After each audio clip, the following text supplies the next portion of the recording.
धारगळकर ह्या मॅटराचेर म्हाका दिसता कुंकळेंतल्या लोकां खातीर कुंकळेंतले जे सगळे महाजन आसात, शांतादुर्गा देवी लयराईचे जे सगळे धोंड आसात हांच्या बद्दलूय तांणी अपशब्द वापरलो। सगळ्यात पयली श्रेया धारगळकर आनी अशा पद्दतीचे कोण जे अपशब्द वापरता त्या सगळ्या लोकांचो हांव निशेध करता। NGOच्या नांवा सकयल हांच्यांनी ज्या पद्दतीची लोकांक आपूण मदत करता म्हणून लोकां कडल्यान पयशे घेवन अशा पद्दतीचे वेगवेगळी कृत्यां सुरवात केल्ली आसा। हांव पर्टिक्युलर मनीस अशें म्हणना, सरकार हांकां कोणाकूच वगी रावचो ना।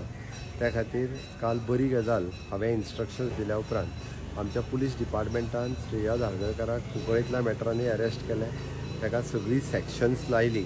ताज्या उपरांत बिचोलेच्या पुलीस स्टेशनाचेर ताजी केस रजिस्टर्ड करून घेतली, ताका उरलेली सगळी सॅक्शन लायली।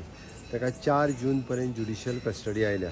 हातूंतल्यान एक गोंयांत बरी मॅसेज गेली किंवा अननेसेसरी पर्सनल आसतलें, सामाजीक आसतलें, सांस्कृतीक आसतलें किंवा आमच्या वेगवेगळ्या सांस्कृतीक विशयाचेर सोशल माध्यमांतल्या प्लॅटफॉर्मा वयल्यान जायतो उठतालो आनी जायते उलयताले। हेका एक रोख लागली, लोकांक समज गेलो की अशा पद्दतीचे उलयत जाल्यार सरकार हाज्या फुडें वगी रावचो ना। आनी हांव परत एकदां सगळ्या जाणांक वैयक्तीक सुद्दां अशा पद्दतीक जे सोशल मिडियाचे म्हणजे आज लोकांक मोबायल काडलो काय एक व्हिडिओ काडलो काय टिका केली, सगळ्या हेजेर सुरवात जाल्ली आसा। त्या खातीर वैयक्तीक आसतली, सार्वजनीक आसतली, सांस्कृतीक आसतली, सामाजीक आसतली, ह्या विशयाचेर बेजबाबदारपणांनी वक्तव्य करची न्ही। आनी बेजबाबदारपणान वक्तव्य केली आसत जाल्यार हांचेर कोणीय येवन केसीस रजिस्टर्ड करच्यो। ह्या सगळ्या जाणांक ताचेर केसीस रजिस्टर्ड करून अकॉर्डिंग टू द लॉ ताचेर कायद्यान एक्शन घेतली वयतली। म्हाजें तरी इवन दो म्हणणें आहा की जेन्ना ह्या श्रेया धारगळकरा सारकेले अशा पद्दतीचे वेगवेगळी वक्तव्यां करता ताचेर ज्या पद्दतीची कडक कारवाई जितकी जातली तितकी कडक कारवाई सरकार करतलें। सरकार देवी लयराईच्या बाबतींत हांव वैयक्तीक देवी लयराईचोय भक्त, देवी कुंकळकर्णीचोय भक्त, ताज्या खातीर अशा पद्दतीच्या ह्या वक्तव्यां ही सहन केन्नाच करचें ना। आनी हाज्या फुडें खंयच्याय धर्माच्या बाबतींत, not only the Hindu, Muslim, Catholic हे लोक अशा पद्दतीन धर्माच्या मदीं आनी लोकांच्या मदीं तिडो निर्माण करपाचो प्रयत्न करता ते सरकार सहन करचें न्ही।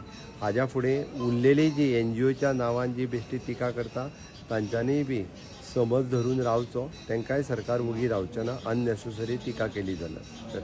त्याच प्रमाणे दोतोर आता NGOच्या नांवान वेगवेगळ्यो गोष्टी चलता आनी आयज असो सूर एक उमटलो वयता की ह्या NGOचेर तांकां खंय तरी टर्म्स एंड कंडिशन घालपाची गरज आसा, तेंच्यांनी कार्य कशें करचें। NGOच्या नांवाचेर आपूण खंय तरी एखादी सोसायटी रजिस्टर्ड करता आनी कोरोनाच्या नांवान आपूण 4 जाणांक हें वाटलें म्हणटना आपूण व्हडलो NGO म्हणून दाखयतात। हांगासर NGOच्या नांवाचेर थोडी वैयक्तीक जे हे आसात पळय, NGO खूब बरें काम करपी गोंयांत आसात, नो डावट अबाउट इट। वेगवेगळी स्कुलां चलयतात, हॉस्टेल चलयतात, बट ही वैयक्तीक जी NGO चलयतात ही समाजाच्या भल्या खातीर न्ही, आपल्या भल्या खातीर।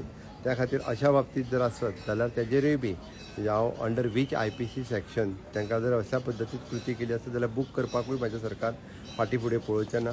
तांकांय नॉर्म्स जे आहा पळय एकदां पुलीस डिपार्टमेंट आनी सोसायटी रजिस्ट्रेशन हांचे कडेन उलोवन हाजेर योग्य ती कारवाई जी आसा पळय ही करपाकूय लायतलो।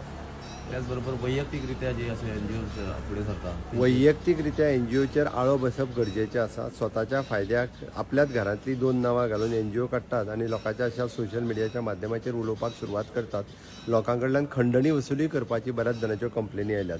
तुजें काम आपूण सॉल्व करता, लोक भयान सोशल मिडियाचेर बेश्टेपणान म्हणून तो इश्यू रिजॉल्व करपाक वयता। म्हाजें तर म्हणणें खंयसरूच हांकां न भिता तांच्यांनी कंप्लेन रजिस्टर्ड करप, सरकार हांचेर योग्य ती कारवाय करतलो। थँक्यू।